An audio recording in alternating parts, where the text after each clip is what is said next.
money, we don't go out to hunt totally. And so, do you think this portion still plays any active role in my day to day life? To which I answered yes. Let me tell you how it is with a simple example. Hello, my dear listeners.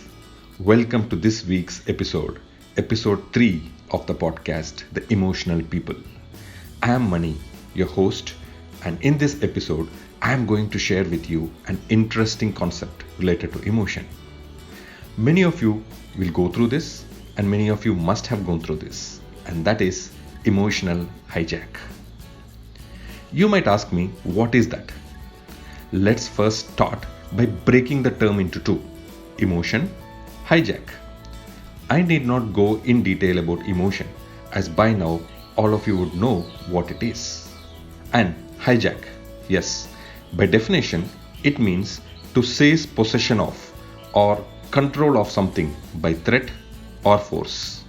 So, emotional hijack means to take control of the emotions, or rather, emotions take control of you, and at that moment, you don't know what to do, and you are simply frozen or emotionally overpowered. Now, let me explain to you how this happens. Going scientifically, we have a portion in our brain called the ancestral brain or the reptilian brain, or even it is called a dinosaur brain. It plays a major role in the 3 F's mode. And what are the 3 F's? Fight, flight, or freeze. And you know what? It was primarily used by our ancestors, who were nomads and hunters, where their primary objective was to go into the forest, hunt animals, and eat. Let's say at that time a wild animal appears in front of them. They would have to quickly react by either running off to a tree or climb a tree or to a safe place, or fight the animal, attack the animal, or just stand there frozen if there is nothing that can be done. So that's the only 3 possibilities they had, which was fight, flight, or freeze. Now, over centuries, the lifestyles have changed, the patterns have changed, and we need not go out to hunt. As in the modern world, everything comes to us, to our homes. And this portion of the brain got used lesser and lesser and lesser. So over time, its size started to shrink, and it became a small portion, but it is still not gone off from our head or our brain. It continues to exist there. Now, when this portion of the brain comes into play and our emotion power or the emotions overpower our thoughts, it gets in a state out of control. And so we have to take a decision and we have to action on it quickly. Now, added, let me also say that there are other areas also in the brain which overpower or which takes control in our emotions when some impulsive decision has to be taken. But then we'll talk about it in the later episodes. But in this portion or in this episode, let me quickly tell you about this ancestral portion of the brain that comes into play.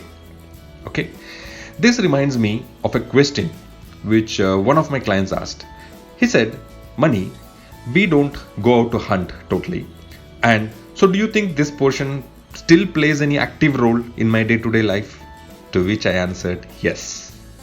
Let me tell you how it is with a simple example.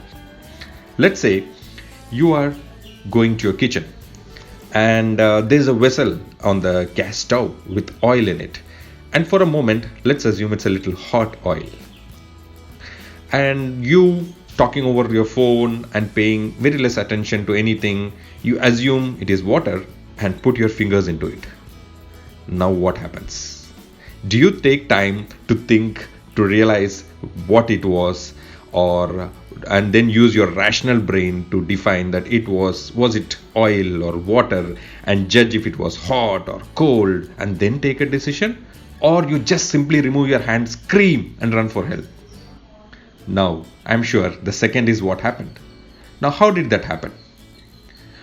When this portion of brain, the ancestral brain, it is that come into place and signal you. Yes, you guessed it right.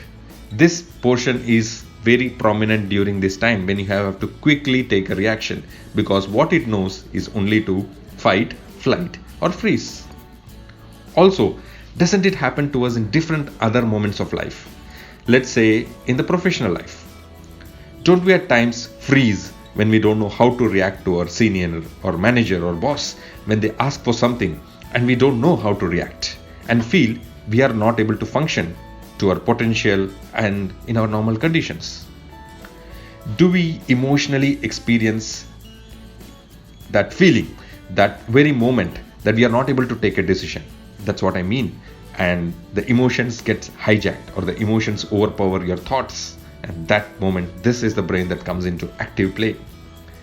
It could be when someone writes a mail to you, criticizing you, and you just respond without even thinking why you did this later. And then you realize, oh, I made a mistake. I should not have done this. What happened to me at that point of time? At times it is okay to feel all emotions, but when we go in this autopilot response, it feels that things are out of control. And scientifically, it has been proven that it takes about 3 to 4 hours of the time to get back to normal state from that emotionally overpowered state or hijacked state. But there are ways to take control of the situation. So let me share with you a way in which you can handle your situation, or you can handle an emotional hijack and become better at things. Let's say someone has sent you an email, the same thing that we are talking about, a crappy email, and you read it and they mentioned of things that you have not done, you did not even do. The first step is to read it and react. That's what we are used to. But what I would say is read it, but do not respond. And first thing, do not reread it again and again and again, because it raises your emotional levels.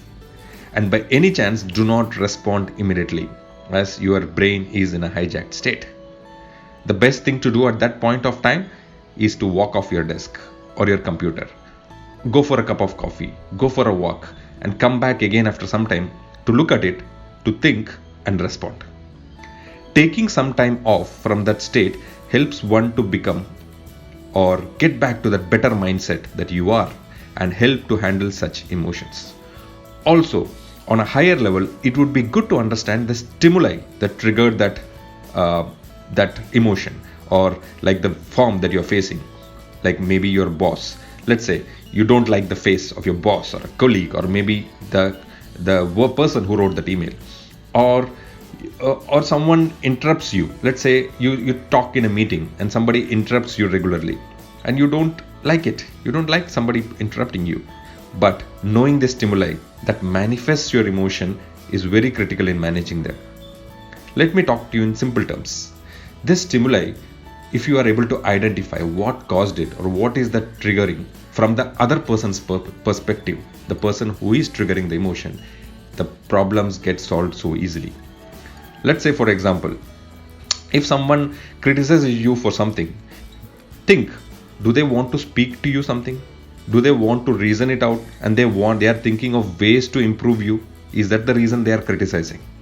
Or maybe in other case, when someone interrupts you when you talk, maybe is it that person's character or that person's way that they cannot hold the ideas within them till you complete and they want to quickly share it? Is that the reason they are interrupting you constantly? So they don't know to hold it back till you finish, which means you have to tell them. You have to tell them that let you complete the thing, and then you could listen to them. These are different ways, and if you understand what is triggering, why is the other person doing it, it becomes more easy to handle such emotional hijacks. So to sum it up, if you understand where your emotional hijack comes from, you can control over it or gain control over it over time. And same is through practice. It's not the first instant. You practice over and over and you get better at it and become a healthy person emotionally. Hope you enjoyed listening to this episode, because this is a concept which is very prevalent in our day-to-day life. And when people get emotionally overpowered or hijacked, I have seen them reacting to anything and everything at that moment. And later, when they come back to the normal state, they realize they regret for what they have done, which is not should happen to anybody. So practice, understand, and over a period you can get definitely better at your emotions and become emotionally fit. And that is what I help people through my coaching, through my one-on-ones, through my programs, so that they can lead a fulfilled and meaningful life. That's all for this week's episode. Keep continuing to listen and looking forward to your support. And you can connect with me anytime on the links, on the details that are given.